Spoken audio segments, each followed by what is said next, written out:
অতিথি মহোদয় যারা রয়েছেন আপনাদেরকে অসংখ্য ধন্যবাদ জানাচ্ছি। শত ব্যস্ততার মাঝেও আমাদেরকে সময় দিয়েছেন, সেই সাথে ধন্যবাদ জানাচ্ছি। মিডিয়া কর্মী যারা রয়েছেন সেই সাথে ধন্যবাদ জানাচ্ছি। যারা অনলাইন প্ল্যাটফর্মে ভিডিও ধারণ করে ভিডিও ছড়িয়ে দিচ্ছেন, লাইভ করছেন, আপনাদেরকে অসংখ্য ধন্যবাদ জানাচ্ছি।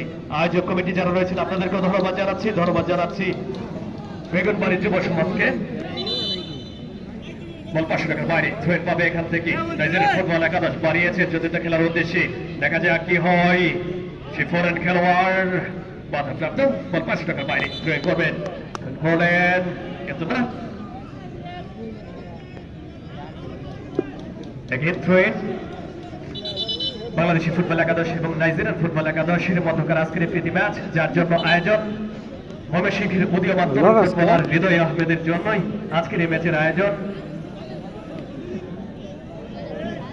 সেই সাথে সকল দর্শকদের কাছে জানাচ্ছি পশ্চিম পাশে যারা ছাদের উপর বসে রয়েছেন আপনাদের জানাচ্ছি শাস্তি ঝুঁকিপূর্ণ, আপনারা ছাদ থেকে নেমে যাবেন, কারণ যে কোনো সময় দুর্ঘটনা ঘটতে পারে।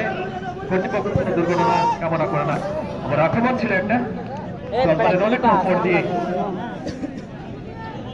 গোলরক্ষক বায়েজিদ, সেখানে প্রস্তুত ছিল বল পোস্টের অনেকটা বাইরে দিয়ে উপর দিয়ে চলে গেল মাঠের বাইরে। গোলকিক পাবে এখান থেকে বাংলাদেশি ফুটবল একাদশ বাড়িয়েছেন 14 নম্বর জার্সি পরে